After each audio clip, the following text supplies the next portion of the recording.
Thinking. Nuclear hot seat. What have those boys been drinking? Nuclear hot seat. The corium is sinking. Our time to act is shrinking, but our activists are linking. Nuclear hot seat. It's the bomb.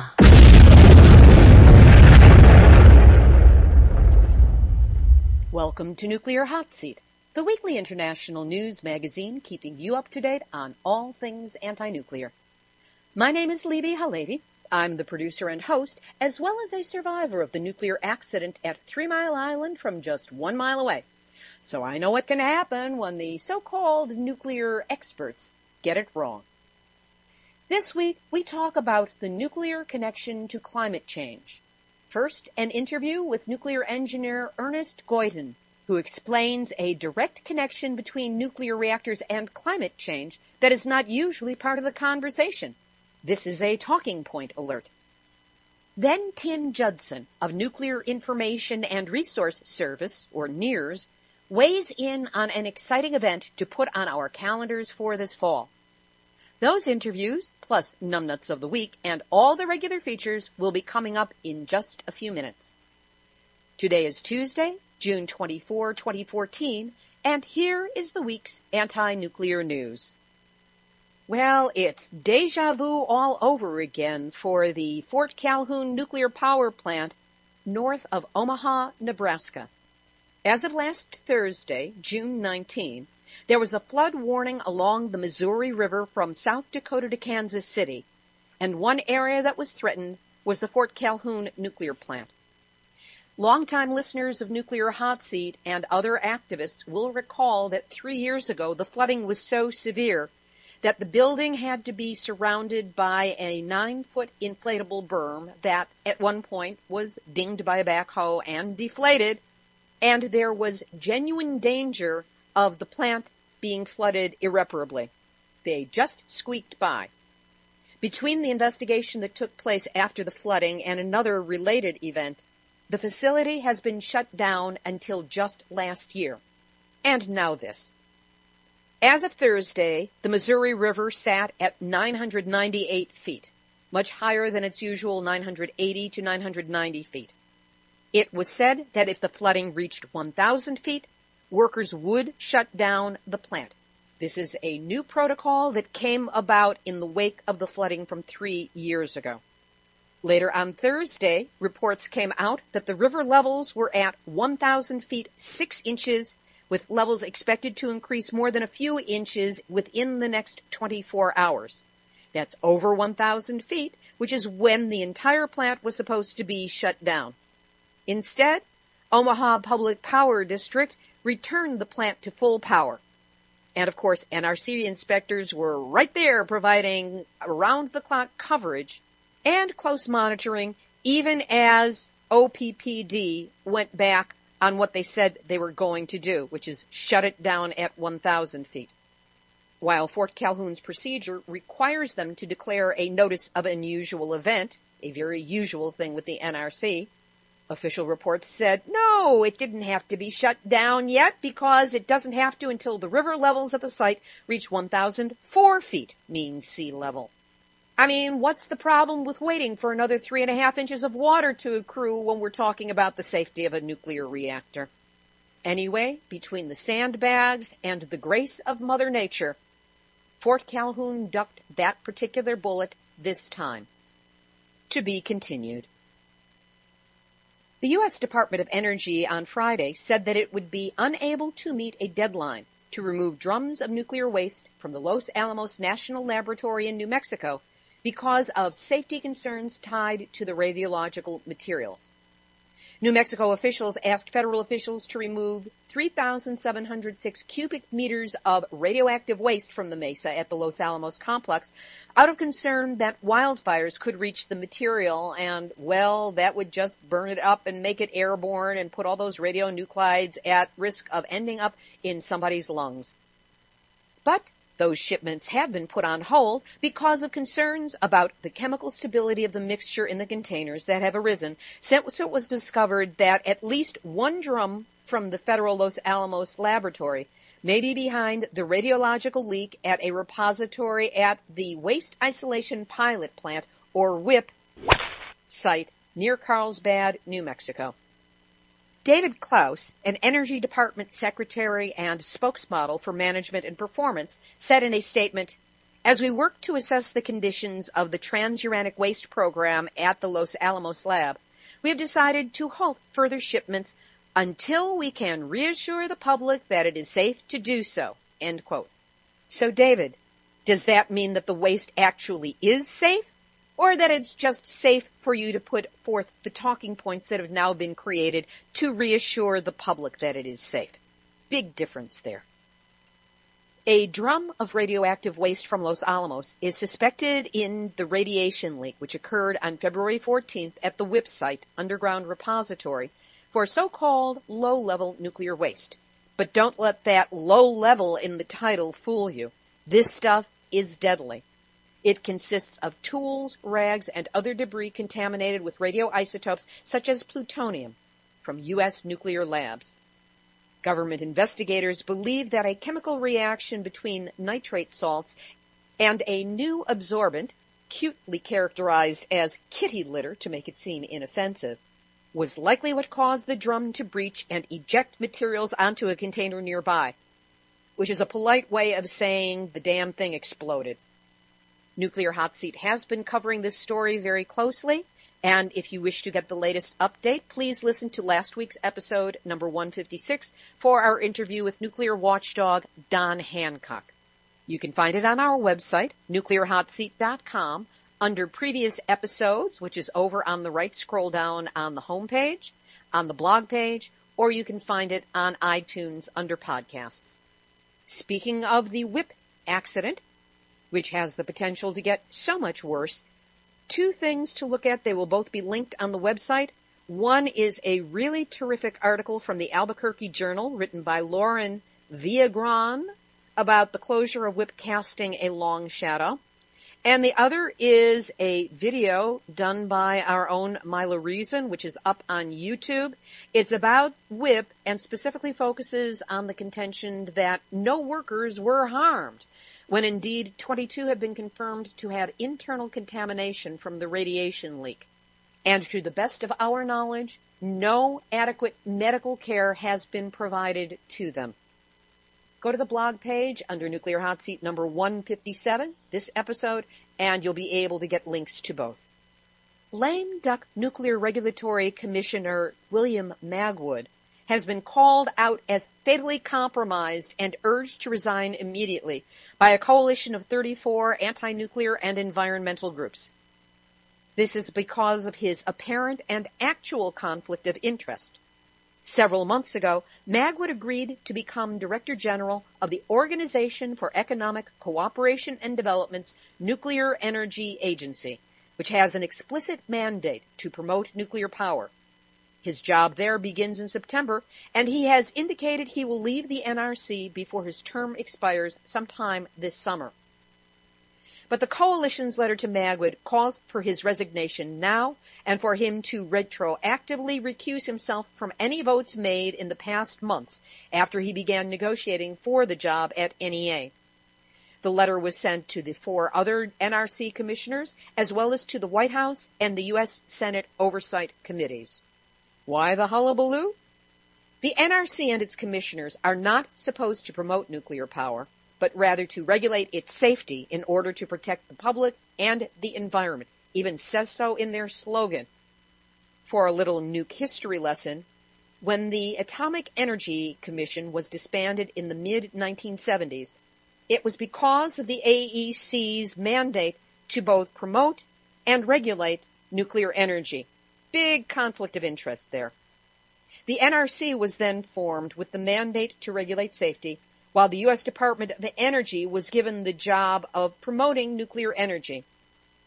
Tellingly, Magwood directed the Department of Energy's Promotional Office of Nuclear Energy for several years, as well as working in the nuclear industry itself before President Obama nominated him and the U.S. Senate confirmed him as an NRC commissioner. Whoosh! That's the sound of the nuclear revolving door. No word if Magwood is planning to retire from the NRC early, but I'm not holding my breath. In southeast Washington state, serious and sometimes fatal birth defects are showing up much more prevalently than anywhere else in the country. Benton, Franklin, and Yakima counties are being hit the hardest by neural tube defects, from spina bifida to anencephaly, which is a fatal defect where a large part of the brain and or skull is missing. According to local Kennewick resident Candelaria Murillo, it's scary that the cause of this is such a mystery. The rate of babies being born without a brain in our part of the state is 8 times the national average. In 2012, Yakima County alone experienced 8 cases of anencephaly, when typically only 1 case would be expected all year. Health officials have discounted several possible causes, including pesticide exposure, nitrates in well water, and radiation from the Hanford nuclear reactor. Wait a minute, slow down, and let's take a look at this elephant in the living room. Hanford is that leaking waste repository filled with leftover radioactive detritus from World War II's atomic bomb program located in Benton County. Benton's in the middle, Franklin's to the east, Yakima's to the west. This is where the anencephaly and spina bifida cluster has appeared. So who are these experts to discount Hanford as a possible source of the contamination, when it's well known that one of the side effects of exposure to depleted uranium, meaning radiation, is neural tube defect in newborn children? Another place with an even higher rate of neural tube defects? Fallujah, Iraq, where we, the United States, set off weapons that contained depleted uranium. It's a long-term way of defeating your enemy forever. Now, even while some of those quote-unquote experts are trying to cover the Hanford butt, other experts, genuine experts, are speaking out, criticizing the state health department for not doing enough to save babies' lives. The Washington Department of Health has steadfastly refused to interview the parents of these babies and has failed to accept offers of help from world-renowned anencephaly experts. Richard Fennell, a pediatric geneticist and birth defect expert at the University of Texas, said that to find the cause of this cluster, state investigators need to speak with the parents of children with birth defects, but that the state of Washington has not contacted these parents. A team of experts offered to help Washington investigators back in February, but hasn't even received a response. Why is this? According to state epidemiologist Juliet Van Enwick, it's very intrusive to start knocking on doors of people who've had a pretty major trauma in their lives. But Billy Peterson, reflecting the viewpoint of several families interviewed by CNN whose children had the neural tube defect, said, "That's the lamest excuse I've ever heard. We want to talk to them," he said. "We'd do anything to help find out why our baby died and help other families. We don't want anyone else to go through what we've been through." Nuclear Hotseat has been covering this story since episode 111 on July 30th of 2013, and we would like to acknowledge the courage of the CBS affiliate KEPR, Keeper, which is located in Pasco, Washington, one of the Tri-Cities, which includes Kennewick and Richland. They did an excellent report on this on May 14th of this year, and the reason that it took so much courage is that they are located in one of the 3 cities, the Tri-City area, that is directly adjacent to the Hanford site, and Hanford is the primary economic base for the entire area. This is news reporting with guts. Thanks to riverkeeper.org for bringing our attention to a story about an Indian Point supporter who has had second thoughts. Andy Revkin of the New York Times has been one of the Indian Point nuclear power plant's most prominent supporters, but he seems to have growing doubts about New York's aging nuclear neighbor to the north. On June 12, Revkin published an entry on his influential online New York Times blog, .earth, with the provocative title, Indian Point's Tritium Problem and the NRC's Regulatory Problem. Revkin referred to a recent increase in the observed levels of radioactive tritium in the groundwater beneath Indian Point, adjacent to the plant's spent fuel pools.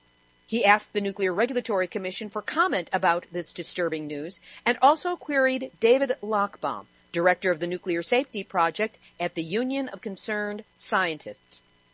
Revkin wrote that he agrees with Lochbaum on the need for significant changes in the nuclear plant oversight, and quotes Lochbaum as saying, the NRC should enforce its regulations or change its name. In follow-up communications with Riverkeeper, Revkin backed down from completely condemning Indian Point.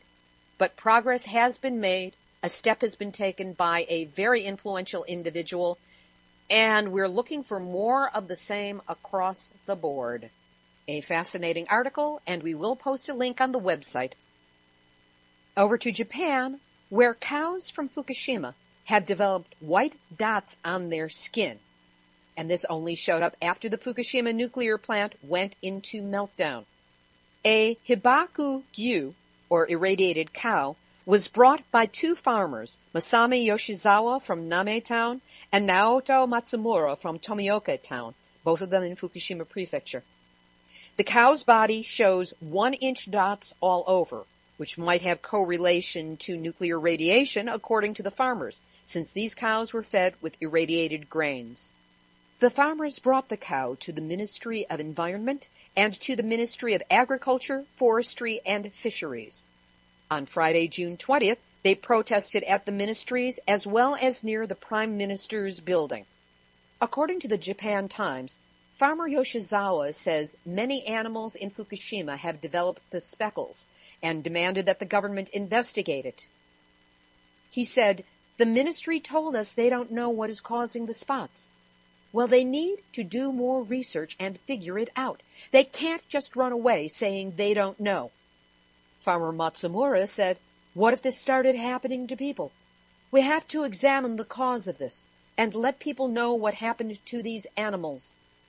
Mr. Yoshizawa concurred, saying, first you abandon the lives of these creatures, then you will abandon the lives of humans. Sounds pretty accurate to me. We'll have a picture of that speckled cow up on our website, and believe me, that's no bull. Now here's this week's Nuclear Hot Seat, Nuclear Hot Seat, Nuclear Hot Seat, Nuts of the Week. Prime Minister of Japan, Shinzo Abe, who's been looking a little peaked these days. I think he's having a difficult time at home with his anti-nuclear wife, Akie, not necessarily making things easy for him. In any event, Prime Minister Abe and the Science and Technology Minister of Japan have agreed to set up an integrated research center for, dig it, more rapid decommissioning of the crippled Fukushima Daiichi nuclear plant. What's wrong with the wording in this pro-nuclear piece of propaganda? It's more than 3 years later. The word rapid doesn't belong anywhere in this announcement. And as for decommissioning, you can only decommission an intact nuclear reactor. What you have at Fukushima is a hot mess. A radioactive pile of rubble and corium and spent fuel that isn't spent enough because it's still got plenty of cash in there that can fry us all on the planet. Be that as it may, Abe and Science and Technology Minister Hakubun Shimomura agreed to establish the International Joint Research Center in April of next year. Did you say rapid? April of next year is more than 4 years after the disaster began. Guys, you're moving so slow you're just about going backwards. Well, they also agreed that the government of Japan needs to take the lead in the project. Yeah, you can't risk any of that nuclear truth actually getting out to the people. The new center plans to invite leading researchers and engineers from universities and research institutes in Japan and foreign countries. No word yet when the engraved invitations are going to be sent to Arnie Gunderson of Fairwinds Energy Education, Dr. Marvin Resnikoff, who is Senior Advisor at Radioactive Waste Management Associates, or today's guest, nuclear engineer Ernest Goyton. That's because the last thing Abe Baby or his science and technology minister want to hear is the truth about Fukushima. Finally, at this new center, experts who have handled nuclear accidents overseas will give classes on what they learned. What's the matter? FreeConferenceCall.com does not exist in Japan.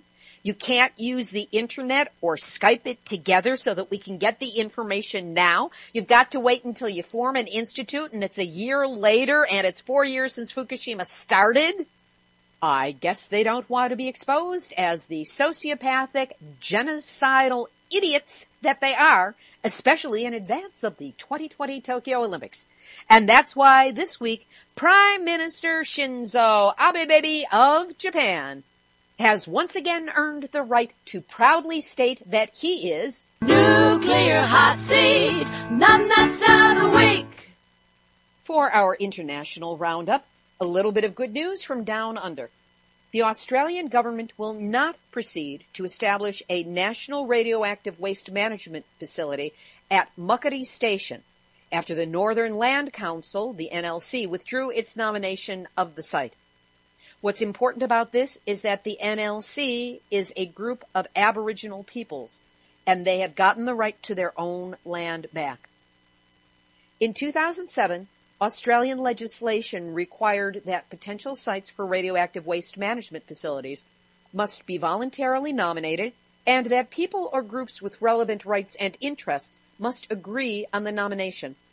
Some traditional owners, that's what the Aboriginals are called in Australia, not First Nations like in Canada or Native Americans like here, well, Native Australians, but traditional owners subsequently launched legal proceedings against the NLC and 2 weeks into a federal court hearing on the allegations against it, the NLC announced that it had withdrawn its nomination. Woohoo! Australian Industry Minister Ian Macfarlane then issued a statement confirming that the government would not go ahead with the Muckaty nomination. This marks an extraordinary win for the elders and their families, who have sought to protect the country on behalf of all of its citizens. These successful activists have stated that it is essential that Australia's disgraceful history of targeting Aboriginal communities to host their 60-year legacy of spent reactor fuel is never repeated again. Congratulations. In Russia, the government has declared war on an ecological defense organization for resisting construction of a nuclear power plant near Kaliningrad. On Monday, June 16, Russia's Eco-Defense, the leading anti-nuclear power organization in the country, was branded a foreign agent by the Russian government. Under Russian law adopted recently, non-profit organizations that fail to register as a foreign agent, but are found to be one, can be subject to large fines and dissolution of the organization. While Eco-Defense is part of the international NIRS-WISE network, coordinated in part by the Nuclear Information and Resource Service, the organization was founded in Russia, is based in Russia, and has focused on issues affecting Russia. It has, for those reasons, refused to register as a foreign agent, which in Russia is tantamount to an admission that the organization is controlled from abroad and effectively is undertaking espionage activities on behalf of other nations, neither of which is true in the case of Eco-Defense. The organization states, "Our goal is to protect the environment and people, and we intend to use all legal avenues at our disposal to defend our honest name in court." Here's hoping that is still possible in Putin's Russia. And finally, this story from France. Last year, 8 children traveled from Koriyama and Fukushima City in Fukushima Prefecture to France for 2 weeks as part of a recuperation program launched by Yoshino Hiroyuki-san of Fukushima Network for Saving Children from Radiation. These recuperation programs are extremely important to the children, as it stops their continual exposure to radiation, allows them to cleanse their body of the radioactive cesium, and reacquaint them with nature and the joy of playing outside, simple things that we all take for granted, but back home, they are still bound to play only a few minutes outside daily because of the radiation risks. 8 or more children will return to the south of France this summer and enjoy cultural exchange once again. They will be hosted in a serene environment and will partake of many fun outdoor activities, including horseback riding. The emphasis will be on rediscovery of a healthy diet and lifestyle. Last year, the stay was 15 days, and this year, again, it will be that length. Translators, a nurse, a doctor, and other volunteers will be present for the duration. This is the same concept as the Komoro homestay, which was featured in Nuclear Hot Seat number 155 2 weeks ago, necessary to allow at least some of the children from Fukushima to have a shot at normalcy, even for a short time. And we will post a link so that you can learn more about this program and how you can support it. We'll be moving on to our interview in just a moment, but first, Nuclear Hot Seat continues to reach out to people around the world, especially in Japan with our Voices from Japan series. With our ever-increasing audience comes ever-increasing bandwidth charges to support all the downloads, plus our usual website charges and a whole slew of expenses that must be met to keep this program running. If you have donated to help us before, many thanks, and you have my gratitude. If you haven't donated yet, or if you'd like to help out again, please go to nuclearhotseat.com, scroll down on the home page, and click on the big red donate button. Your assistance will go directly to helping keep this program alive so that you can keep up to date with all things anti-nuclear. Whatever you can do to help. Many thanks. This week, for our interview, we revisit an interview from back in the dark ages of Nuclear Hot Seat, number 23, from November 15 of 2011. That's when I first spoke with nuclear engineer Ernest Goyton. Ernie, as he prefers to be called, worked for companies designing power plant equipment, boilers, condensers, cooling towers, before he ran up a 17-year stint with Bechtel in San Francisco. His last 10 years at Bechtel, he was project manager for the Trojan nuclear power plant in Oregon, that was from 1970 to 75, and project engineer for Skagit nuclear power plant in Washington from 1976 to 1979.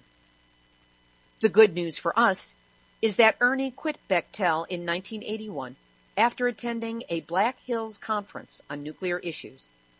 He's been involved since then in many environmental campaigns, including the 10-year struggle to save Ward Valley in California from becoming a low-level radioactive waste dump.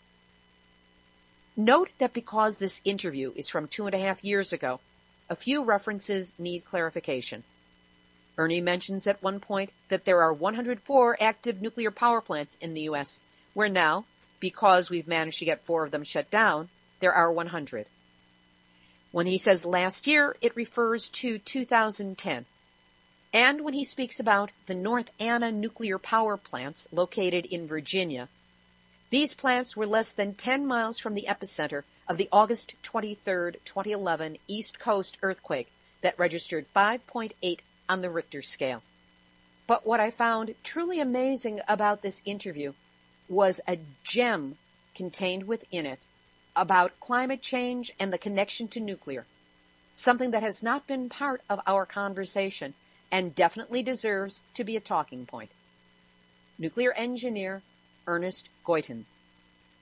You were a nuclear industry insider. What made you, first of all, attend that Black Hills conference on nuclear issues? And what happened at that conference to make you change your position so radically? Well, what made me go were a bunch of Native women from Arizona, Navajo, who were talking about the effects of uranium mining in their community. Mm-hmm. And that's where I learned that there was going to be a conference on the back hill near a farm of Marvin Kemmerer. And so we camped out there for a week, and we had people from France, from Germany, from Canada, all sorts of people with good information about nuclear issues.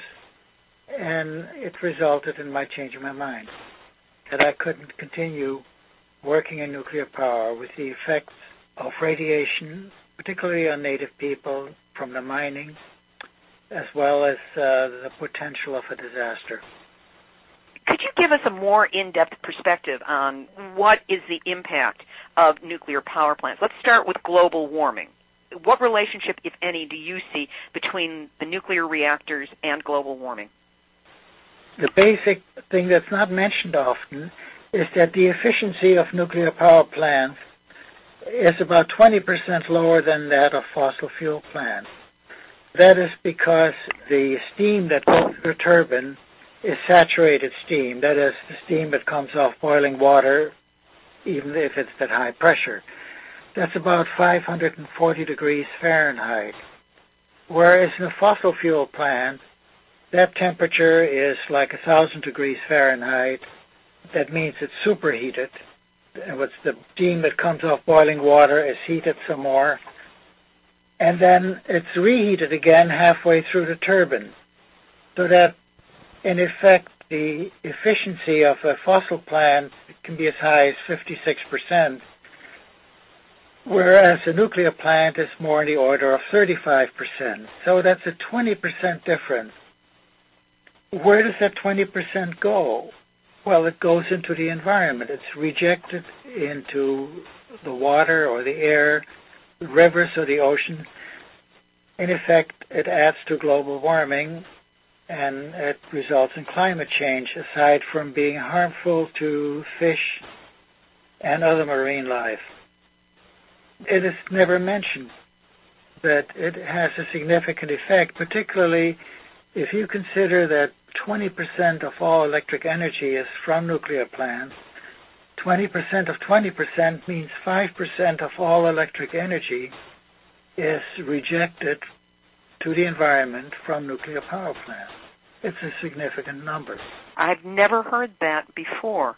Now, is this generally known, and has this been the case ever since the start of nuclear power plants going online?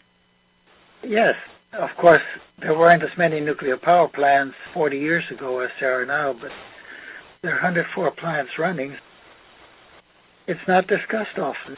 What is mentioned is there's no carbon emission, which is also not quite true, because when nuclear power started, they used the gaseous diffusion system for enriching uranium.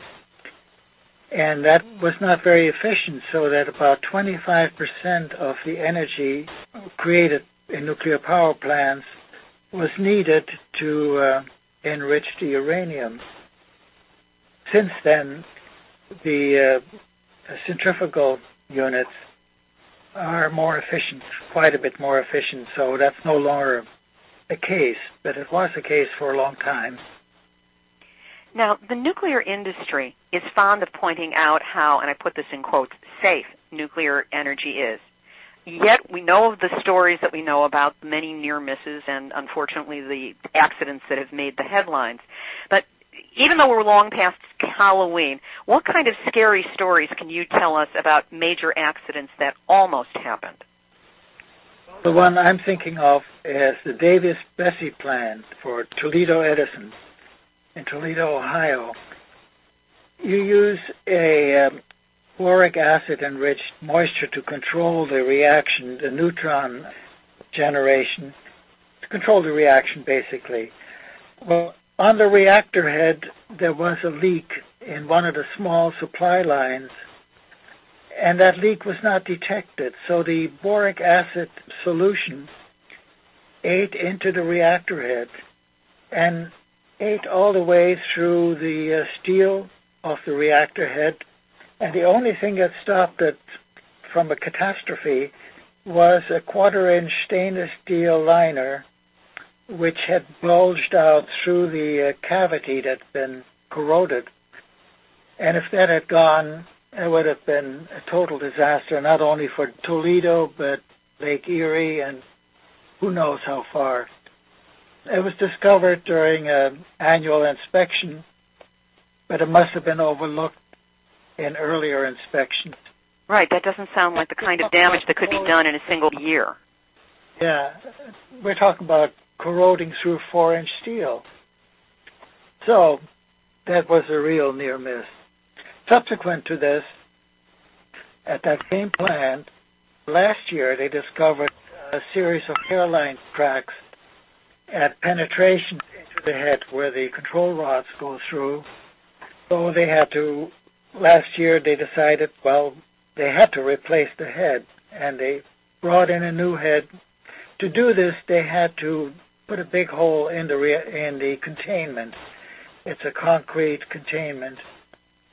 And they cut the hole, put the new reactor head in, the replacement head in, and sealed the hole. And now, as I think last month, they found cracks in the concrete containment. So one thing led to another. The Davis Bessie accident, potential accident, was really the worst possible scenario that I could think of. And how long ago was that caught? That was in 2002 when it was discovered, and the recent hairline crack in the head were discovered last year, October 2010.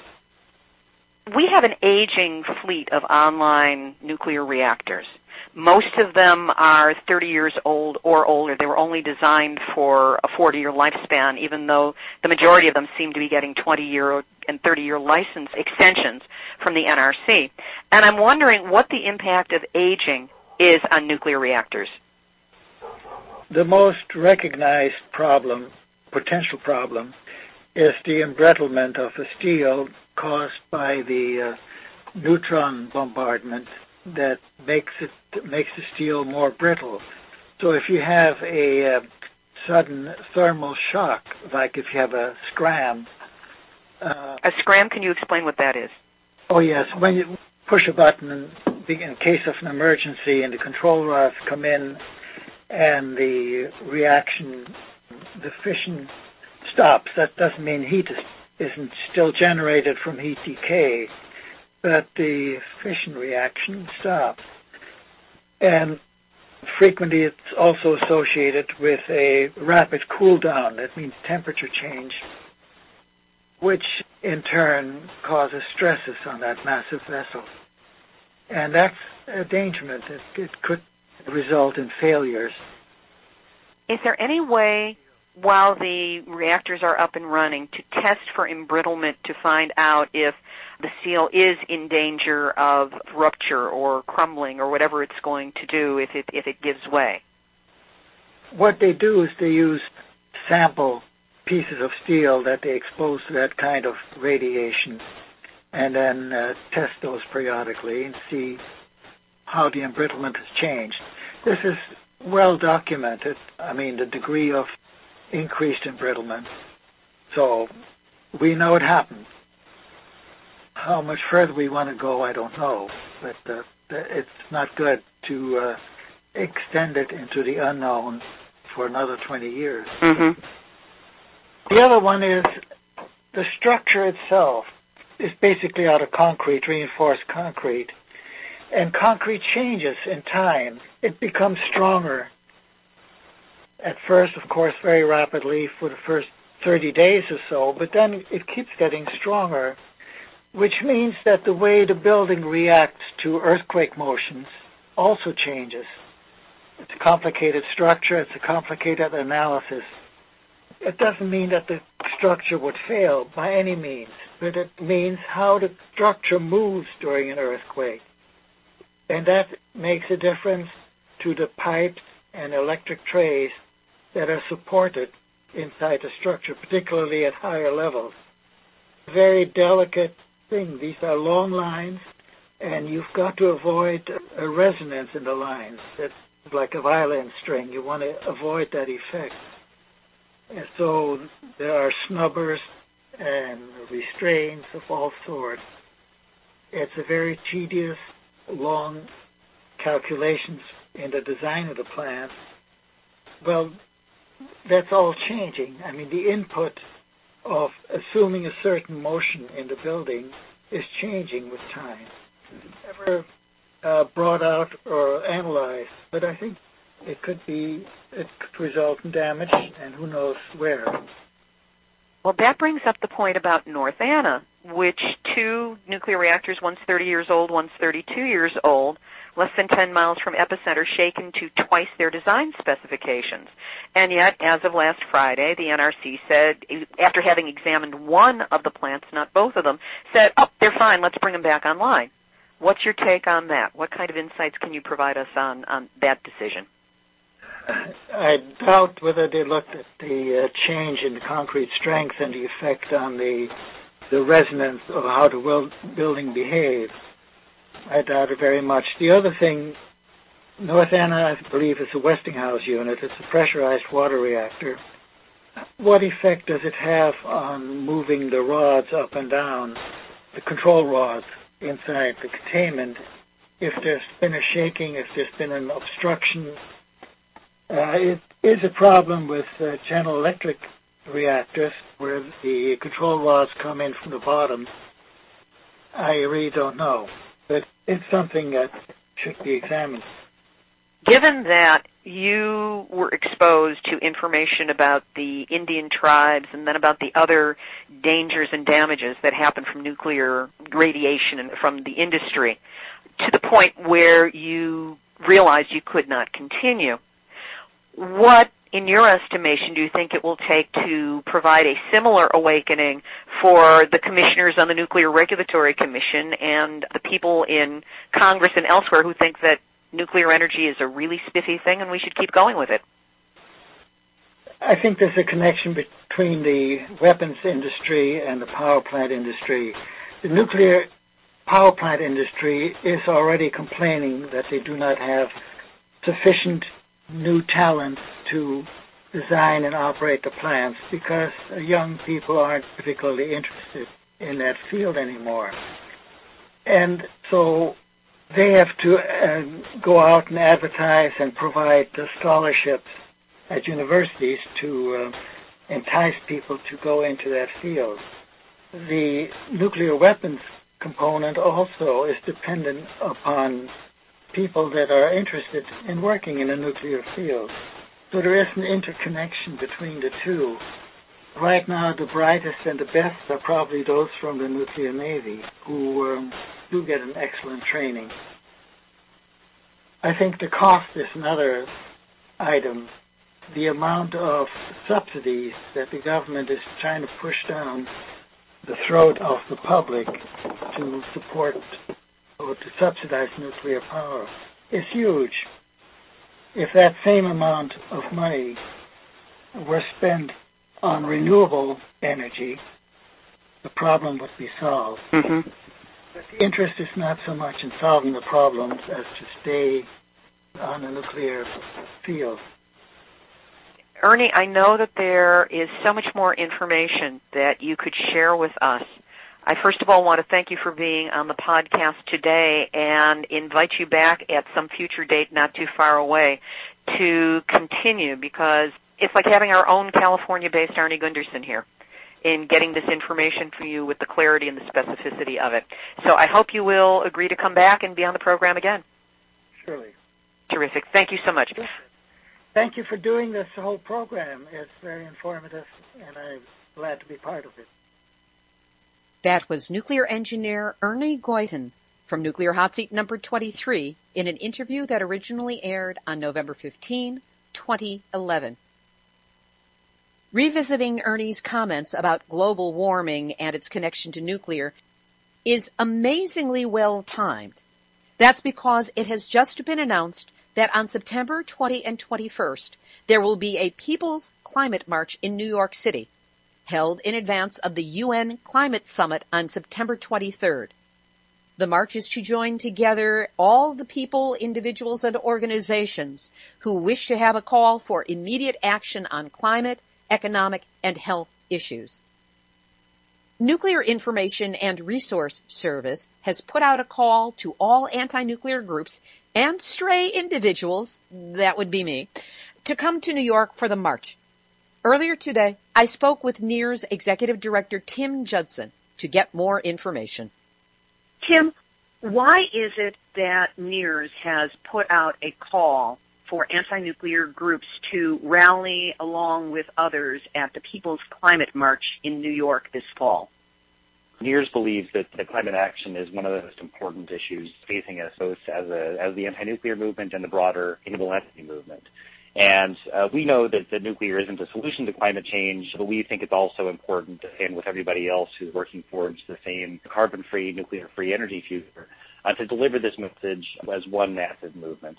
So we're going to be working with grassroots groups across the country to mobilize all of our folks to turn out and to be part of this tremendous outpouring of support for climate action. What has been the biggest misconception within the climate change action community regarding nuclear? Well, I think actually a lot of people in the climate action movement may even be anti-nuclear themselves, but I think that there's been a perception that the nuclear, isn't really relevant to climate action. I think there's been some national groups who have sort of bought into the narrative that nuclear is a low-carbon resource and shouldn't really be part of the discussion around what our climate solutions are. What we're seeing now is actually a real opportunity to help the rest of the climate action movement understand the relevance of nuclear. Because in the last few months, the nuclear industry has launched a nationwide campaign to revamp energy policy, to make nuclear the preferred energy source, and actually to undercut, and in some cases, stop renewables from advancing. And what we saw recently in the release of the EPA's new carbon pollution rules is actually a lot of subsidies for nuclear in there. And we're concerned that the nuclear industry is going to try to exploit this rule as a way to essentially work itself into clean energy standards in states around the country and sell emissions credits to coal and gas power plants and crowd out renewables by locking in essentially our current energy system. How do you see this rally as being important to bring about a shift in awareness within the climate change movement regarding nuclear? I think the rally itself is an opportunity for us all to stand together and for our movement, by being there, to have conversations with everyone else who attends about what we're working on and how our issue relates to what they're doing. What we're going to be doing in the next few months in organizing and leading up to the climate rally is the really crucial work of both getting the word out to the grassroots anti-nuclear movement about what the industry is doing, and especially what they're trying to do through the carbon rule, to be able to be connecting with the other arms of the climate action movement to help them understand the threat that the nuclear industry is doing, poses to even the possibility of the U.S. meeting any kind of real carbon reduction and climate action agenda. Are we going to have a speaker at the rally who is able to address these issues? It's actually not clear that there's actually going to be a rally at the climate march. I think a lot of the details of what the event is going to look like are still being formed. But I think what we've heard from some of the groups on the ground in New York City is that the march is going to be just that. It's going to be a march where we can all stand together with one united voice. And everyone is probably going to be holding their own side events and theater marches, focusing on their own issues. But I think that there may not actually be a big rally with speakers at the event itself. Going forward after the rally has been held, what does NEARS intend to do to spread the information about the nuclear industry's attempt to really rig the system so that they can be the preferred energy provider? What are you going to be doing to get that information out, and how might we support you? We're actually already doing it. We've got a national petition going online. You can get it at NEARS's website, www.nirs.org. We've already got over 10,000 signatures on this petition telling EPA to take nuclear out of the carbon rule. And so we're going to be promoting that petition up until the march, and we're going to be promoting it afterward. There's a 120-day public comment period on the EPA's carbon rule, which is going to be wrapping up sometime in October. And so, we're going to be, both promoting the petition all the way through and encouraging people to submit written comments to EPA declaring their opposition to having nuclear declared part of the climate solutions. And we'll be doing also sign-on letters for everybody's organizations to join us in sending that message loud and clear to EPA. As this proceeds, please keep Nuclear Hot Seat informed. We would love to cover your progress and do everything we can to support getting the biggest possible turnout there September 20th and 21st. Thank you, Libbe. We'll keep you posted. That was Tim Judson, Executive Director of the Nuclear Information and Resource Service, or NIRS. The Coalition Against Nukes is working directly with NIRS to support a large turnout by anti-nuclear activists at the People's Climate March. We will have further information from CAN founder Priscilla Starr and her crew in the coming weeks. So do you like to read? If so, have I got a book for you. It's called Yes, I Glow in the Dark, 1 Mile from 3 Mile Island to Fukushima and Beyond, and it's written by yours truly. It's the true story of what it's like to find oneself accidentally in proximity to a leaking nuclear reactor with no way to escape. Truly the embodiment of the Bonnie Raitt song, Ain't Nowhere You Can Run, No, No, No, Ain't Nowhere You Can Run. It's published as an ebook, which is available on Amazon Kindle, and you can download Kindle software to be able to use it on any digital device. You can check out a free excerpt by going to the website, nuclearhotseat.com. Look for the big yellow box. Put in your first name and email address. I promise you I will not spam you.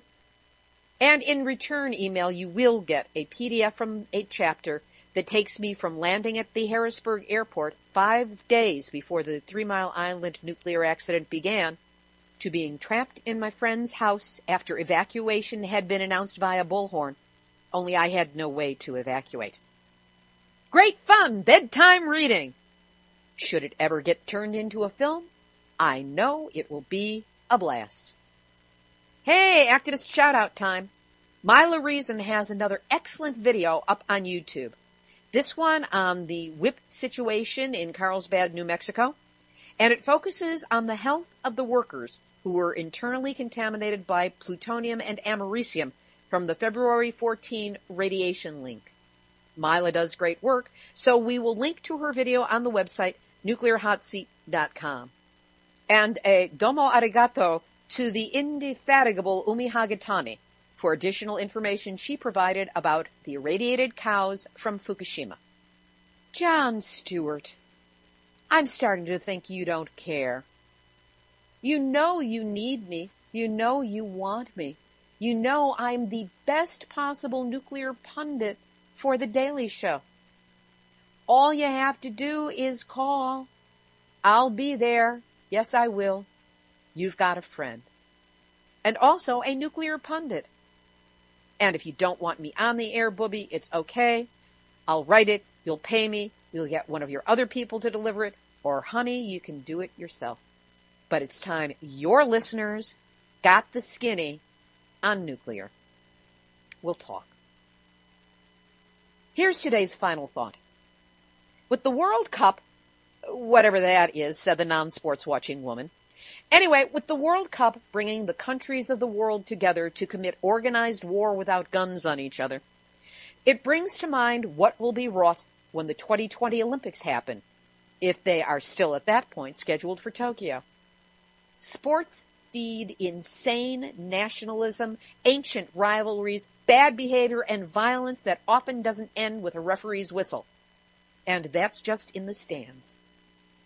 Wouldn't it be great if all that passion, that energy, that caring could be funneled into something more substantial?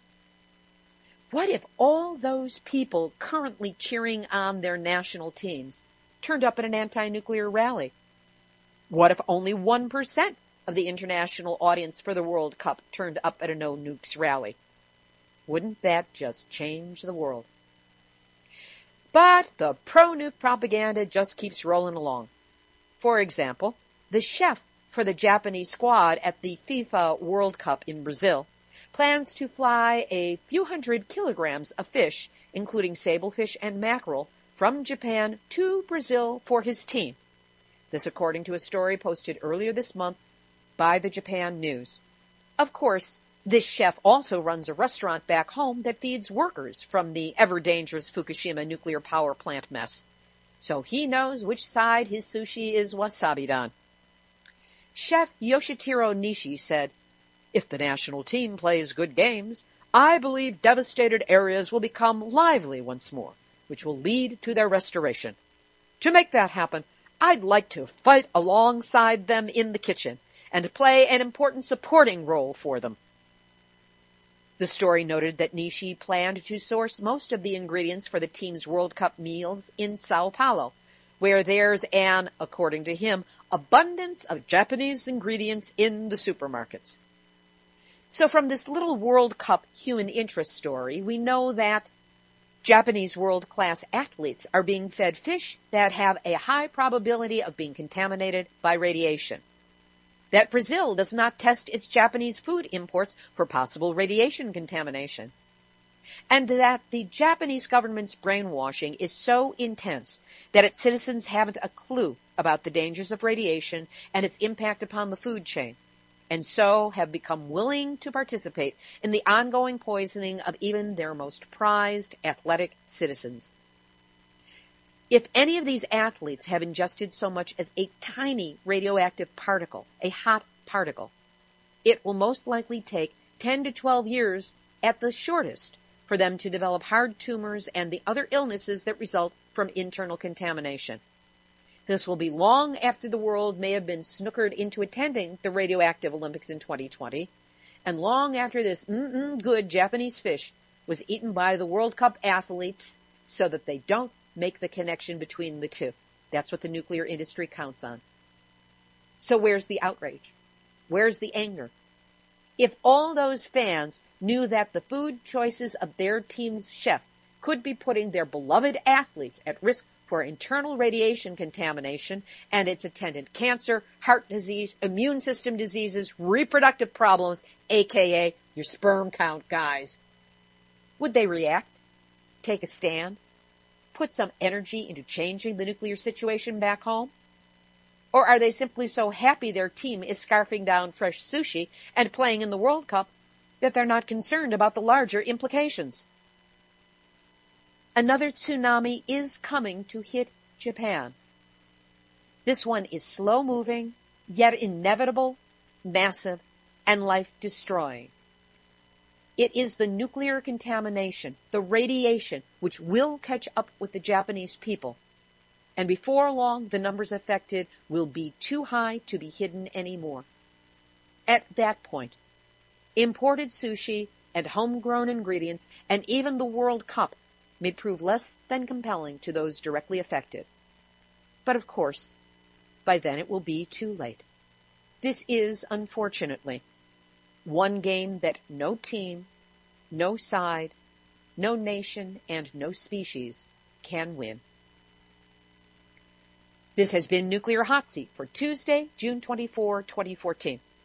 Material for this week's program has been researched and compiled from ENEnews.com, Reuters, the Albuquerque Journal, Beyond Nuclear, NEARS, KEPR-TV, AP, Oregon Public Broadcasting, CNN, Riverkeeper.org, AFP, Japan Times, greensmps.org.au, safeenergy.org, evacuatefukushimanow.wordpress.com, Bayshore News, the Nuclear Regulatory Commission, and the Nuclear Hot Seat Facebook community, and a greater group of anti-nuclear activists, let alone human beings, you could never hope to meet. Theme music written by me, sung by Marilee Weber. Looks like Weber, sounds like Weber. Nuclear Hot Seat is syndicated by UCY.TV. We're now on 3 times a week, including a flashback random replay on Tuesdays, just to scramble up your sense of sequence. We are also on airprogressive.com, not airamerica.com, as I've mistakenly said in the past few weeks. Projection on my part? We'll see. Our archive is available on iTunes, where you can subscribe under podcasts. You can also find them on the newly searchable website, nuclearhotseat.com. When in doubt, go to the blog page, scroll down, knock yourself out. Nuclear Hot Seat is the activist voice on nuclear issues. So if you have a story lead, a hot tip, or a suggestion of someone to interview, send an email to info@nuclearhotseat.com. We are copyright 2014, Libbe, HaLevy, and Artistry Communications. All rights reserved, but fair use allowed. It is permissible to reuse for nonprofit purposes as long as proper attribution, website, and email are included. If you're for a profit, let's talk syndication. This is Libbe, HaLevy of Artistry Communications, the heart of the art of communicating.